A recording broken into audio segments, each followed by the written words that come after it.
now as well. Okay, so we'll be recording this if anybody wants to go back and have a look.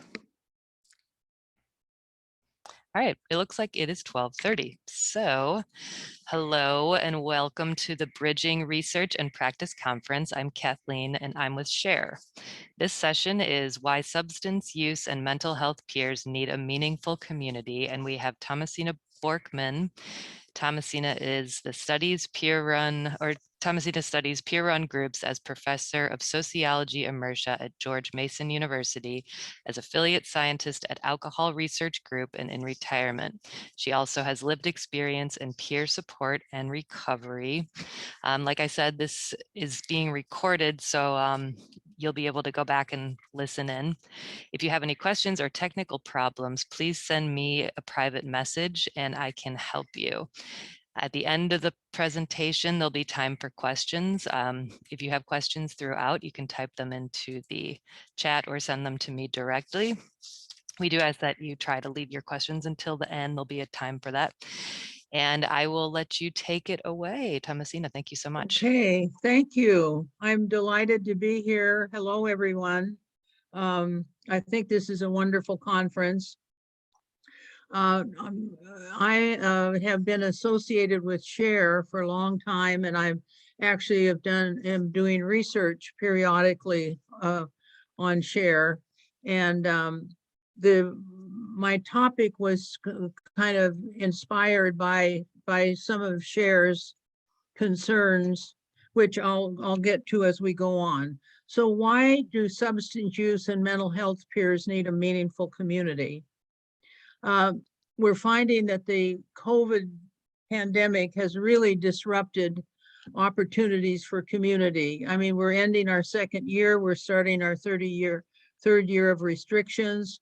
We've all had limited opportunities at various times, restricted sporting events, no parties, no birthdays, lack of community celebrations. And then we're trying to adapt to the online Zoom and other new forms of communication. What has struck me the most, I'm a sociologist, and I thought when you learn social skills, you maintain them. They don't. Now people are losing social skills. They don't know how to talk to their friends and their acquaintances. It's very shocking. So given this situation, we need to consider the benefits of being in a meaningful community. And I'm going to look at several questions today. What is a meaningful community? This is kind of my concept, and it kind of means what it says. Why is it important for peers? How does treatment fit in? What is interesting to me is that research shows that it's important for different reasons for people with substance use or with serious mental health issues. And we have a lot of different kind of peer-run alternatives. Which ones can create meaningful communities? I'm going to focus on self-help support groups as especially important kinds of peer-run communities. 12-step groups would be some of them, a self-help support group, AA, Recovery International, Women for Sobriety. What are the benefits of peer-run alternatives, including self-help groups?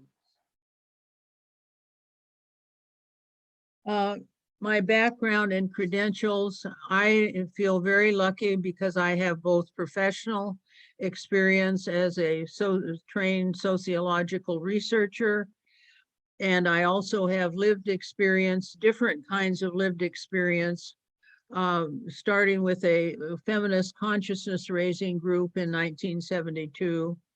So I have inside information and outside, objective and subjective, and I think that brings a lot to the table. Of course, that's a personal opinion. What is a meaningful community for peers? I like to joke, sociologists have 100 definitions of community, but I'm not going to bore you with them. And I'm looking at it as a dedicated place, physically or online, where people can gather and interact and find others like themselves, identify with each other, and that opportunities exist for peers to get acquainted, help each other. And I emphasize opportunities because it's not always clear that there are opportunities in an environment. Some environments have no opportunities. And then the peers have a network, can develop a network of acquaintances, friends, sponsors. So a meaningful community is a special dedicated community of peers. What are the characteristics of a meaningful peer community? I'm calling it a normalized place without stigma, where the special gifts and qualities of recovering peers are enhanced. Recognition of personal lived experience is highly valued and respected. People are not a diagnosis or a number. People are not a patient, client, subordinate to a professional provider. Relationships are personal. Individuals are known by name and personal biography. People are all about equal rather than jockeying for status and prestige, as we often have to do in the ordinary world. And what is especially nice, vulnerable, unconfident people, as well as everyone else, are viewed as giving valuable help to each other. People help each other and benefit from giving to others. It's a rich learning community. Incidentally, you're gonna see a lot of repetition of specific items, and that is, in a sense, it's deliberate, because I know these things are happen so fast, and how I want to, reinforce some of the ideas by repeating some of the. Okay. So why is a meaningful community important to peers? Both substance use and serious mental illness are stigmatized in the public mind and among some professional healthcare providers. Erroneous ideas and misinformation about them complicate treatment and recovery. Treatments and peer-based recovery initiatives that's crazy right there. Oh, someone needs to be muted. Sorry, I got it. And research shows that a community is not only important for resolving these problems, but its recovery is more likely within a community, if you're involved in a community. Now, how does treatment fit in? I think that the professionals are expert in treatment, but peers are expert in community. And this presentation is about peers in their communities. Treatment is important, but I will not discuss it here. And I think that treatment is often for specialized or crisis situations, while community is about daily living, finding meaning and purpose in life. And we know that a lot of peers access and do go to treatment. They use peer services and treatment. What I find really interesting is that community is important for different reasons, for persons with substance use issues or with serious mental health issues. On the left, abstinence is more likely if people are around abstinent peers. And a social network of alcohol drug using people reinforce substance use. So if you have, you hear the drug user used to go back to his family and his old community, and then he would relapse. Well, not surprising. He was around, he went back to an environment where people were using, and that just reinforced his potential relapse. So abstinent friends and self-help acquaintances influence newcomers to get abstinent and stay abstinent. A lot of this work is coming from the work of Lee Kaskudis and others at the Alcohol Research Group. I've depended on her work highly. And recovering substance users who belong to the self-help support group community are likely to maintain long-term abstinence. There's just more definitive evidence now, interpretation of and new studies of Alcoholics Anonymous, for example, that it by far is what helps more people maintain long-term abstinence. Now, on the other hand, serious mental health issues, many mental health users are especially vulnerable to, oh, I'm sorry, I don't know, Kathleen, I don't know how to go back. Does that little, let's see, try and hit the back. No. Do you have back arrows on your keyboard? Like a left arrow, maybe?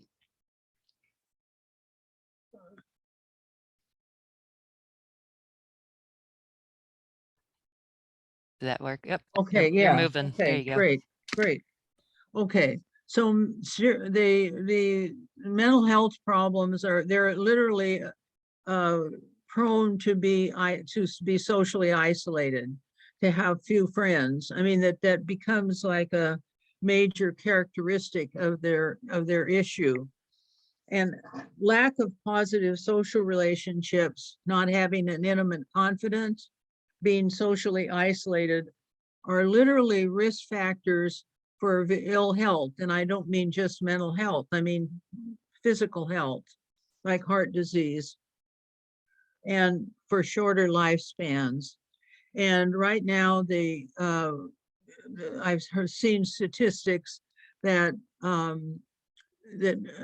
lot of people with serious mental illness, I'm talking about people diagnosed as schizophrenia or bipolar, may live an average of 25 years less than their counterparts of the same age.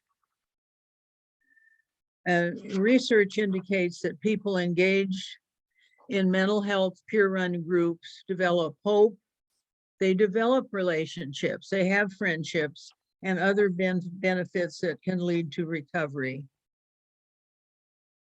So I find that quite striking, that the need for and the issues around community are different for substance use and serious mental health. So what peer-based alternatives offer meaningful community? I'm going to argue that professionally run programs for peers may or may not create meaningful community. Some professional programs really discourage people from getting to know each other or being in contact outside of their treatment paradigm. Well, you can't create community if you don't allow people to interact and have coffee, go to lunch, etc. I'm also going to argue that peer-run groups and organizations vary in their capacity to create meaningful community. That is not just a place, but it's giving people opportunities to be together, to help each other, etc., that will create community. And the peer-run groups and organizations are defined as having a majority of the board and staff as peers, not as professionals or family members, and the director is a peer. The peers control the budget, not someone else, of their organization, and they embrace and practice the values and principles of self-help mutual aid.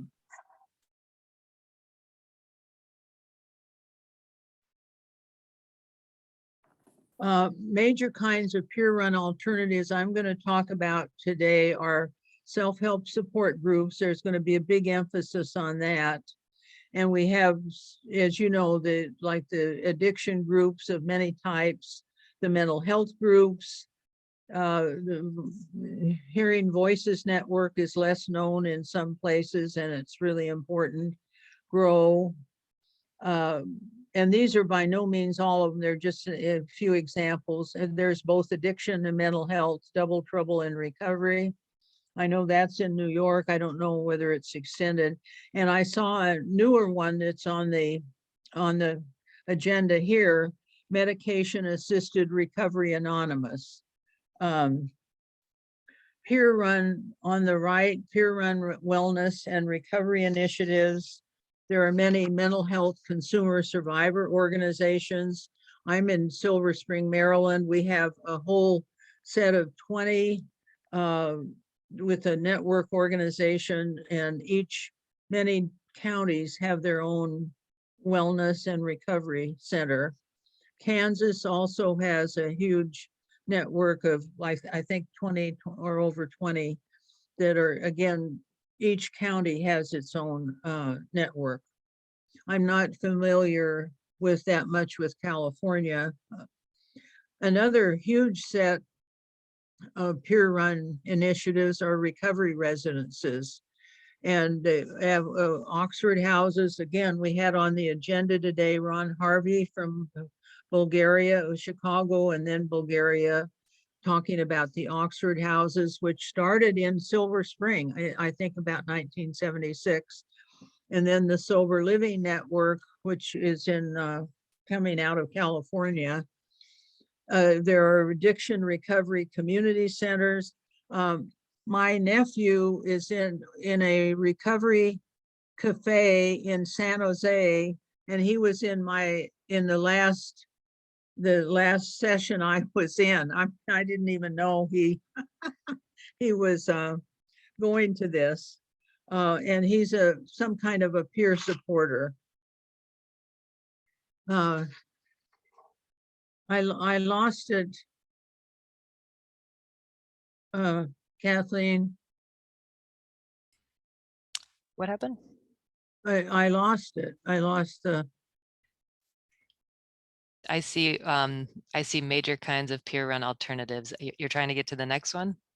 Well, okay. I mean, I think I screwed up somehow. No, you're fine. If you want to just scroll, do you remember what slide that was? Yeah, scroll through them and then we'll just start on. Yeah, keep going. Yep, that's where you were. Yeah. Okay, and then there are a lot of mental health-based businesses. And then I'm single out Share because I'm going to talk about it as a really special, unusual kind of group.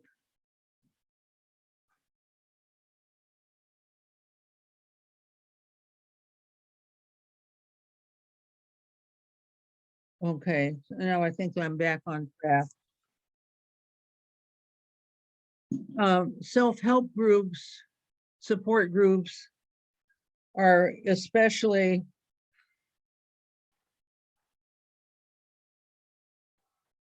important kinds of peer-run communities. And they're defined by SCRAW, which is the Community Society for Community Research and Action, that is co-sponsoring this conference, as self-determining, voluntary, nonprofit gathering of people who share a condition or status. Their members share mutual support and experiential knowledge to improve the person's experiences of the common situation. And Share, of course, I mean, those of you that are in Share know it, that it sponsors self-help support groups. Those of you that are in other places don't necessarily know that. Now, I'm almost using self-help support groups and self-help mutual aid as synonyms here. Okay, and I love this. You alone can do it. That's self-help. You have to take responsibility. You have to participate, but you can't do it alone. So the self-help mutual aid model assumes peers are social equals. There's no eligibility criteria. Help giving is a gift relationship. You don't expect somebody to pay you or do some favor for you. You help others because it helps you stay sober. To keep it, you have to give it away. All are welcome to contribute and give. The veteran helps the rookie, but the relationship is among near equals. And you're not obligated to take any advice. It's built on reciprocity. We all help each other. Now, why am I emphasizing self-help support groups? Well, I'm going to say it several times. Peer support is the rah-rah terminology now, but it is so variously defined. It's gotten so disconnected often from its origins that that's what I'm emphasizing today. Self-help support groups are foundational to peer-run initiatives.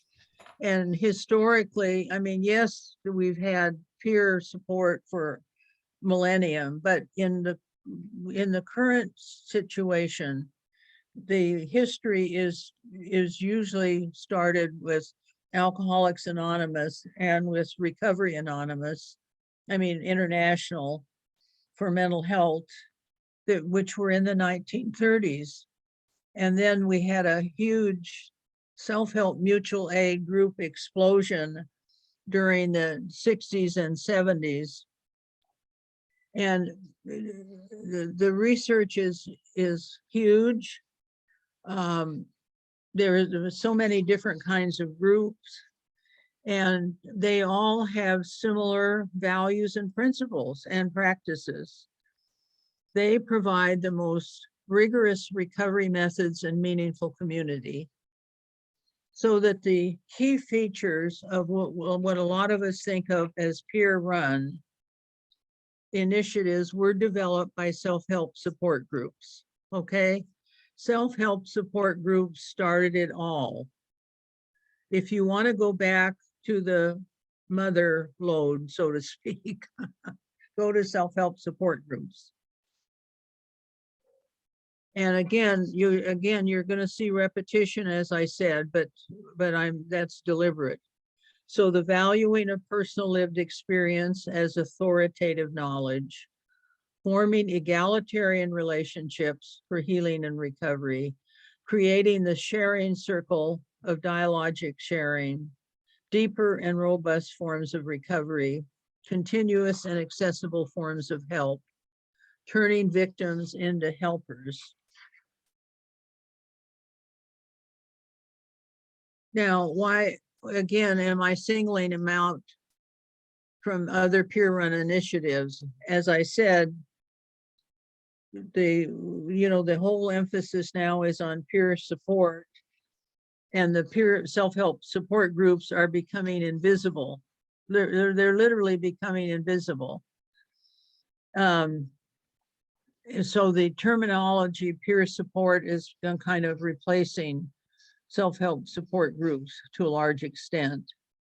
But peer support is not defined in a clear way, and different audiences define it differently. And especially when professionals get a hold of it, they frequently don't understand it. So they define it from their point of view, not from what it is. What it is in the sense of as it came out of the self-help support group. So one of the consequences is that research on self-help support group, which is more extensive than that of peer support, is getting lost. People don't know about it. And so accordingly, the importance of self-help support groups is not recognized. Peer-run organizations vary in their understanding of self-help support groups. Many peer-run organizations, such as mental health, consumer-run organizations, drop-in centers, wellness centers, are places where activities and community could occur. But that doesn't mean it necessarily happens. Some peer-run organizations host self-help support groups, others do not. Share, the self-help and recovery exchange, is unusual in hosting and supporting self-help support groups in so many ways. But I have encountered peer-run organizations that do not understand the value and importance of self-help support groups.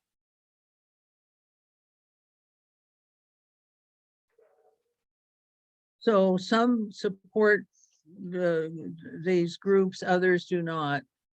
There's a 2012 national survey of mental health peer-run organizations, which was done out of the Johns Hopkins School of Public Health by the Lived Experience Research Network. And they were able to obtain data survey on 350 of 716 potential peer-run organizations. And the same criteria as I mentioned before. 86% of the organizations hosted self-help support groups, 14% did not. I was surprised at that because I have encountered so many that have not hosted self-help support groups and don't know about them.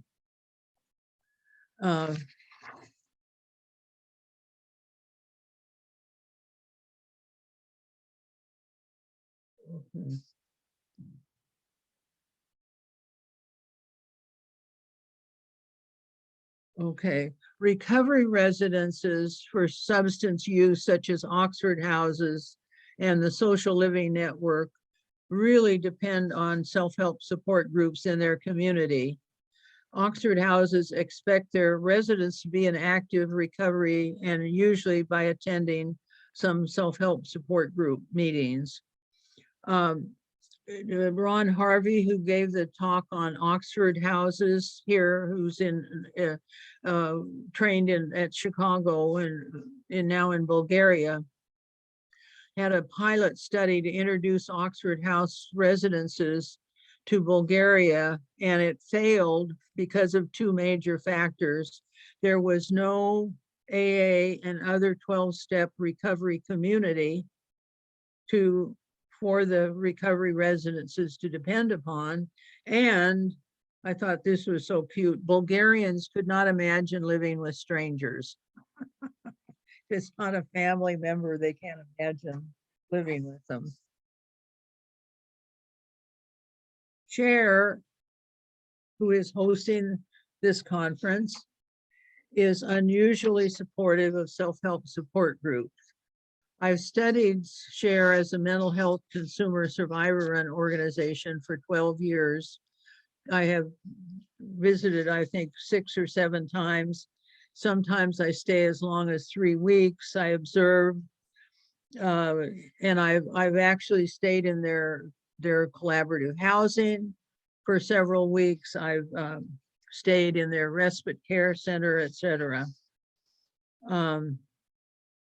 SHARE's motto is community is the goal and the method.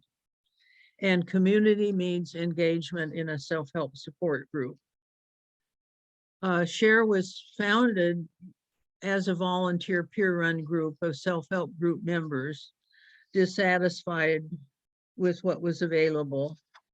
And they've been improving things ever since.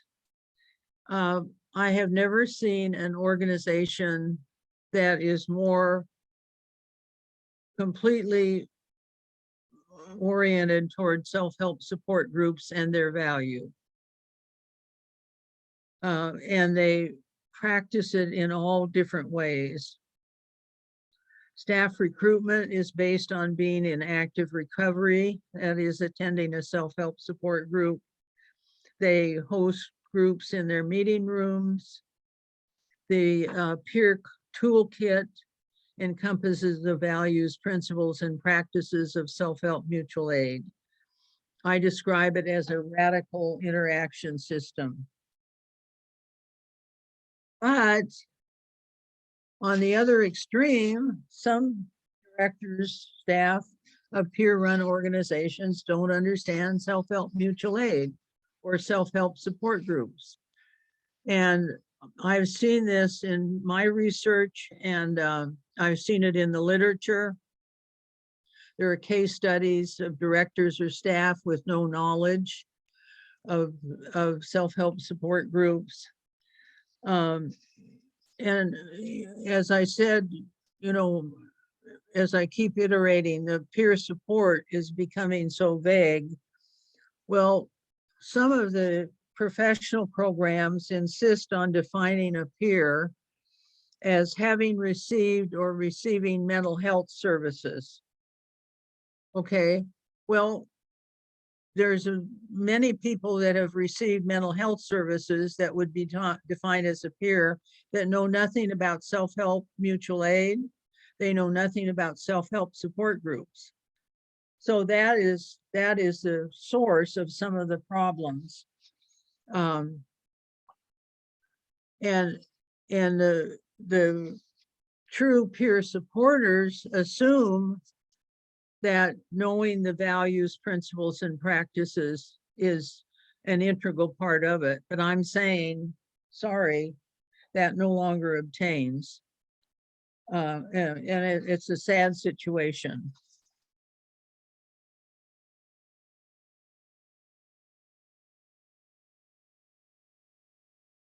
So turning now back to community, what are the general benefits of substance use or mental health peer-run initiatives?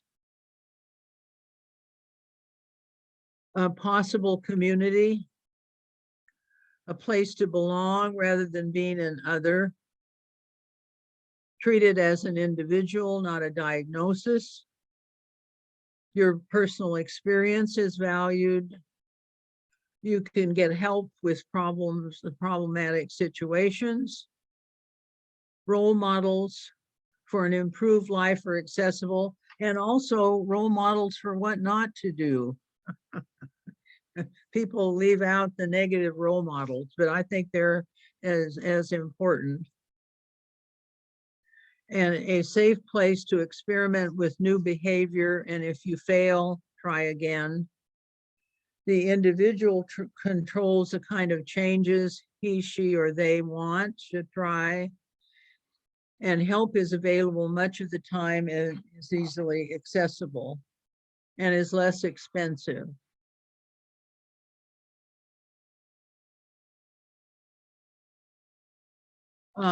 Research on self-help support groups is more extensive than on other peer-run initiatives. As I said, we started studying AA and Recovery International and the disability groups in the 1940s and continued until the present. And in contrast, the peer support research, it really began in the 90s, is only 30 years old.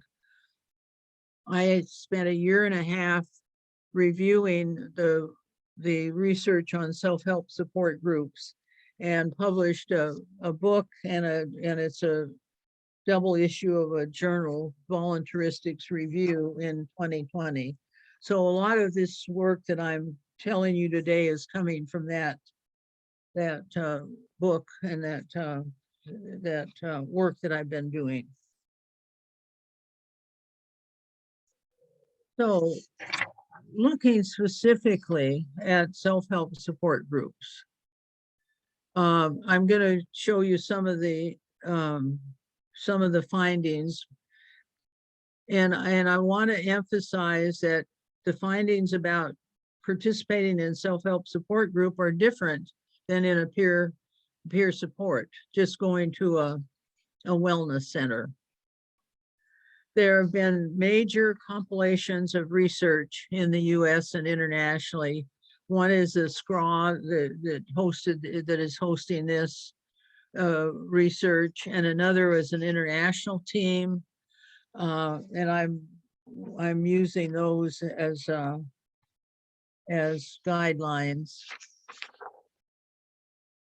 They found for individuals improve self-esteem, self-confidence, emotional well-being, sense of empowerment, and self-advocacy, sharing of experience and coping mechanisms, a sense of belonging, mutual support, friendship, and community. And volunteering to help others was a tremendous benefit. Interestingly, people in self-help support groups are better patients. They are more likely to go to the professionals to get the appropriate kind of treatment, and they're more cooperative and prudent. So I think the professionals frequently like them better because they pay more attention. It also leads to reduced costs of medical psychological treatment, destigmatized and demedicalized identities, and patients become providers and by helping and consumers. I also want to show the benefits to the communities and to the societies.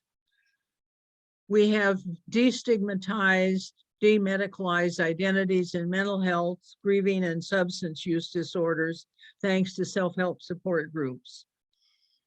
Lived experience has become enhanced as a source of knowledge and authority. We have a big expanded workforce of peer support specialists and other peer support jobs. And this is happening not only in substance use and mental illness, it's happening in a lot of chronic diseases.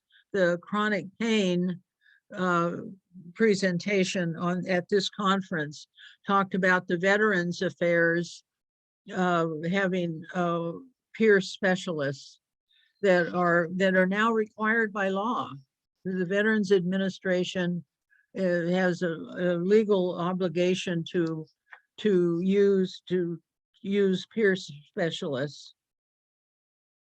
Patients are transformed into self-determining service users or consumers.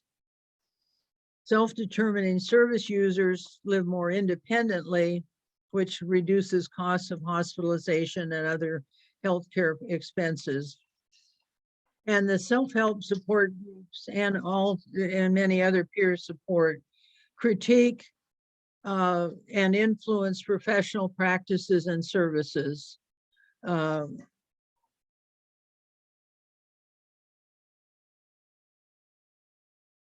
So who benefits from self-help support group participation? They've found that people of all ages, gender, backgrounds, life situations benefit, but all not necessarily equally. Racial, ethnic, and other cultural groups use self-help support groups, sometimes preferring a group from their own background, like a Black women with breast cancer group. Alternative groups are available for different belief systems. We know the 12-step, 12 tradition groups have spiritual foundations, which some people don't like. So there are alternatives, Women for Sobriety, Smart Recovery, and others. And there are many other alternatives that are being developed. Now, the choices of groups, these are in face-to-face groups, which we haven't seen to any extent for a while, but the online groups increases choices for everyone. I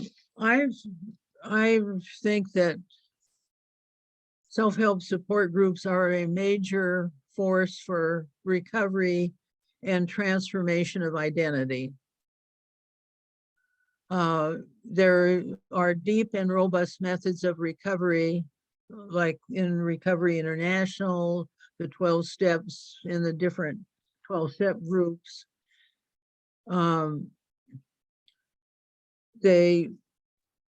people go to self-help support groups. They don't hear 2 stories. They over time hear hundreds of stories. They get a very rich body of personal experience from other people that deepens their experiential knowledge of recovery. In addition, they can become connected to an international recovery social movement.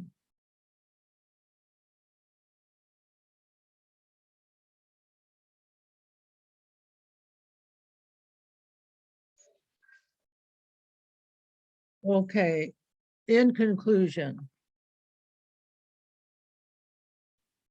you especially benefit from participating in a peer-run community, although not all peer-run groups are communities or have the same chances,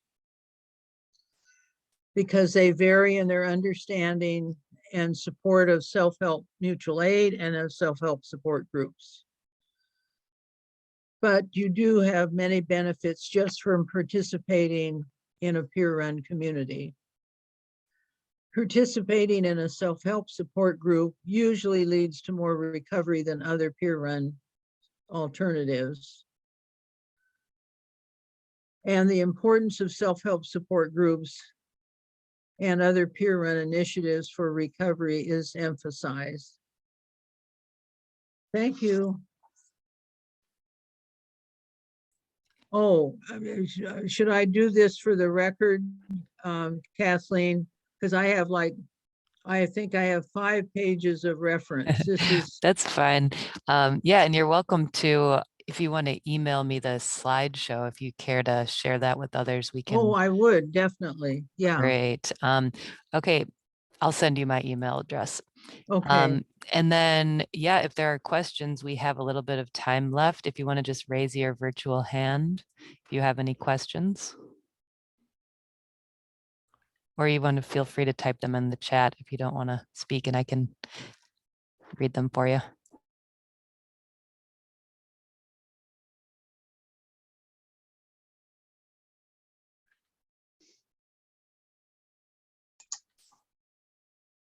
Oh, there's Beth Sanders. Oh, there's Rita. Hi. It looks like Rita has her hand up. Go ahead, Hi, Rita. Rita. Hi, Thomasina. Thank you very much. And I am 1000% in agreement that community is essential to recovery and essential to both, either substance use or mental health. And I come mostly from the mental health community. And I found the first time I went to a self-help support group that I was accepted, not in spite of having a diagnosis, but because I had it and I fit in with the community. It was that immediate sense of belonging. And I started to do some research on that whole concept of that sense of belonging, how essential it is to just the human condition. And as a sociologist, I thought I'd just ask you, speaking specifically of a sense of belonging, what are your thoughts on that as far as how it relates to, people in recovery? Well, Rita, in a sense, I think underlying my idea of a meaningful community is that people would have a sense of belonging. So I would say it's critical. I don't think you can have a meaningful community if you don't feel like you belong. So thank you for making that connection. I appreciate it. I see Susan Bin too. And Beth, hi. Any comments? I'd love comments. Not just questions. Yeah, comments are good too. Yeah. I think you're right on target when you say that we're losing, the essence when we move away from self-help and mutual aid and into the whole realm of peer support, because it's been so contaminated by the professional community. And I don't know an answer to how we get back to where we've got the pure roots of what it is that we do as people that are supporting each other in a mutual way. Well, Rita, I guess, as a sociologist, the way I was trained, always define what you're talking about, so that I think that to reclaim peer support, people are going to have to start saying, I define peer support as, and not be vague about it.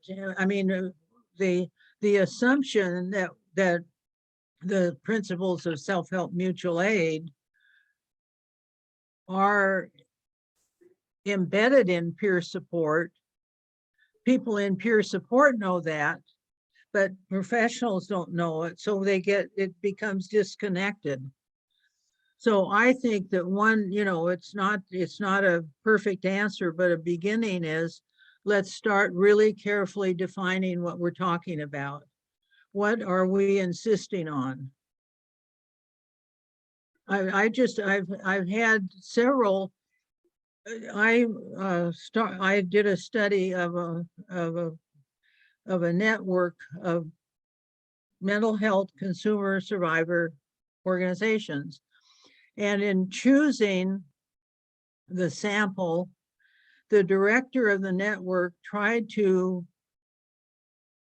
steer me away from one organization because it was like a self-help support group, and he didn't like it. He would have nothing to do with self-help support groups. And I chose it in the sample anyway, and it turned out to be a wonderful case, because they operated the group, the organization operated like a group. Everybody was involved in making decisions, etc. We have another guy, PWI. Yes, I was a peer specialist in helping, giving them the resources. It engages them in their recovery, and they even started showing up earlier to clean the office and whatnot and help around. So it does make a big difference having a peer, somebody to go to court with them, because they're shaking in court. They want to leave. You tell them, no, if you walk in, you're gonna walk out. So and they take care of their stuff, and most of them do have mental issues, and you tell them you could get a mental health version in California, PC 1001.36. They'll seal the case too, because it's mental health, and it can't be public information, so they get a clean slate, and that motivates them more, that somebody's looking out for them or helping them see what's up, all the resources they have. So I do see a big difference on their attendance. That's all. Thank you. Hi, Simone. Simone. Yeah, hi, thank you so much for this presentation. So I'm the peer services coordinator at NAMI San Francisco. And so much of what you said just really intuitively seemed so true, and it was really validating to hear it. And I feel like it's stuff that I continue to work on. I guess one question I have is, do you have any practical tips for increasing the amount of community and community interactions outside of virtual support groups? It's something that in-person groups, they really lend themselves much better to, because people could just kind of hang out after the group, and the facilitator wouldn't need to stay behind. But I find in my groups right now, we sort of struggle to create more social interactions outside of just the structured group. Okay. I've been fascinated at Share. Share has a toolkit, what I call this radical interaction system. And I'll give you an example. Like, if we're gonna how do we develop community? You want people to start interacting with each other, okay? Stop doing things for people. Stop doing things for people. Ask them to help you. Ask them to help you. And then they feel good about you, and you've made a connection. I think we could come up with 2 or 3 simple things like that. But I mean, literally, don't do things for people when you could ask them to help you. And actually there's some of the community psychologists from SCRAW have studied like different mental health consumer survivor organizations, like wellness centers, and some of them deliberately are aware of this and set up opportunities so that everyone that comes has to help out, and then they get involved. And so if you don't help out today, maybe a month later you start to get involved. And so ask people for help. The share, one of their, they do not want staff to help. They want staff to ask people to help them as a way of doing the helper therapy principle. So, I mean, I think you have to deliberately think about it, because so many of us are so kind of knee-jerk helpers, right? We're knee-jerk helpers. So to counteract that knee-jerkness, so to speak, you need to stop and think about it. Does that help any? Yeah, thank you. I think that's well put. I mean, that's how I got involved in the work, was by helping, and it like created my recovery and helped me help others. Right. So is your thought like to say, hey, does anybody want to volunteer to stay on and have a social gathering, or what would be the ask for like helping build community? Well, I mean, or let's say, well, it's Valentine's Day, let's have a party. Who's going to help? Gee, I need, hey, Susie, you're so good at making cupcakes. Would you make some cupcakes? And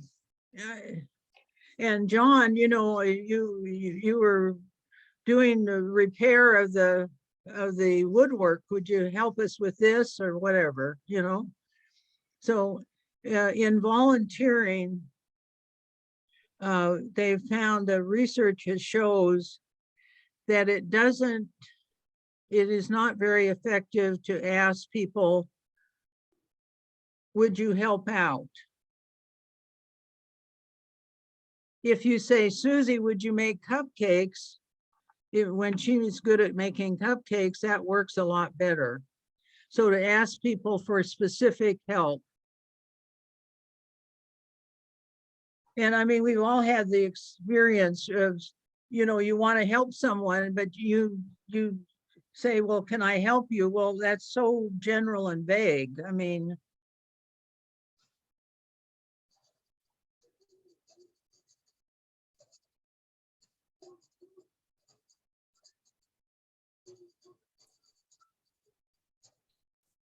Any other questions? comments. How about comments? Comments. Susan, where are you today?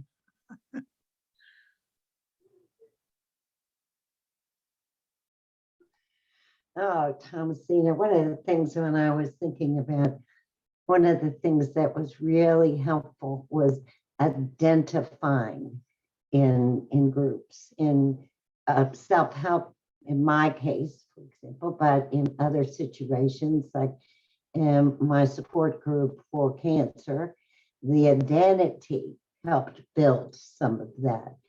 And what Simone is asking about now, I tend to be, I guess I'm a bit of a social butterfly, and some people aren't, but I found even with the little kids is saying, something like, gee, wouldn't it be fun to have a party? Right. What kind of party do you want? And right. So Oh, right. And get everyone involved in planning the party. Yeah, and they plan it. The other thing that I discovered is, the minute I say I don't know. Help me with that. Yeah. How can we get a more connected community? You know, how can we begin to do some things on the outside, which is what I think you're saying, if that's appropriate, okay? And the minute that I empower them, they come up with the most magical ideas. This pandemic for us has been really very difficult because our holidays, our celebrations are pretty traditional and been sort of set in stone for 30 years. And I had a really hard time is how do we adapt that and still keep the same culture? And I asked them, they came up with the most wonderful ideas and it happened. So I think like Thomasina says, you know, engage with them in that. Yeah. But you Right. don't know. I mean, if the minute I know I don't know, Yeah. then I have begun to be more inclusive. Right. Right. Beth? I love the presentation. Thank you. It speaks, it speaks to what I am passionate about.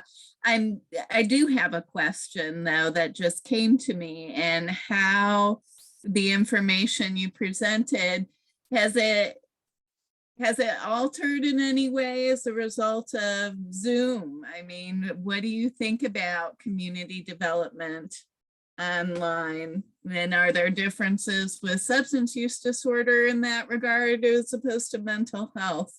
So what are your thoughts? Big question, go back. You know what? I honestly don't know. I mean, Susan is laughing, but I mean, I haven't seen any research. I mean, I literally just have anecdotes. Yeah, And yeah. And I mean, because I think there's pros for Zoom online. I mean, you can reach people from around the country, et cetera, so that friends that move to different states can still maintain their community back home. I mean, that's a positive. And yet, let's face it, Zoom, the visceral human experience of being with other people is just not the same as in person. So, and I'm not a psychologist or a physiologically oriented person that would know how to describe and explain those differences. But I mean, we know that touching is so important to people. Well, we're not touching people. I read a study years ago that said everyone needed 3 hugs a day for good mental health. Yes. Well, I mean, a lot of us are not getting hugs anymore. And we got a lot of hugs when we went to self-help group meetings. So, Be interesting to study. Yes, I hope someone is. I really do. I mean, I have friends in the 12-step programs that are very concerned that the online Zoom is negative for newcomers trying to get sober and clean. So I don't know. And I don't know about mental health, mental illness. Rita, do you have any feeling, any sense of it? Well, we did do a study on telehealth peer support, and part of it was about leading virtual support groups. So that was was identified as one of the most critical competencies that people needed to have, was both referring people to and actually leading the virtual support groups. So it was absolutely one of our top rated competencies. How that's put into practice is something that it varies all over the board. In fact, I was laughing when you were mentioning how peer support in traditional settings. One person said there's people that are coming into peer support who have never gone to support groups, being supervised by people who have never gone to support groups. So they don't know anything about self-help peer support, and yet they're trying to do this work. So how in the world do we backfill, give people the education that they need in order to be able to lead these kind of groups and really connect with people in a real equal and mutual way? It's a challenge. So I thank you for allowing me to just mention that. Yeah, well, and for example, Share over the years experimented with different recruitment criteria for staff. And many of them just did not work well until they settled on, to be a staff member, you have to be in active recovery. You have to be attending now, not 5 years ago. You have to be attending a self-help support group meeting, mental health, or it doesn't, incest survivors. It's not, but you have to be currently practicing. And that to me is the bottom line, is currently practicing. Yeah. All right. Thank you all so much. Thank you so much, Thomasina. That was super informative. If there's nothing else, then we'll be wrapping up this session. And if you wouldn't mind dropping your email, if you haven't already, into the chat, we're going to be sending around an evaluation of this conference. So thank you all again. The next conference is at 2, and it's Share Evidence-Based Peer Practices with our very own Ruth Holman. So you feel free to hang out, or you can jump back in if you'd like, but this will remain open. So thank you all so much. Okay. And thank you so much, Thomasina. Okay, thank you. Thank you so much. Bye. Bye.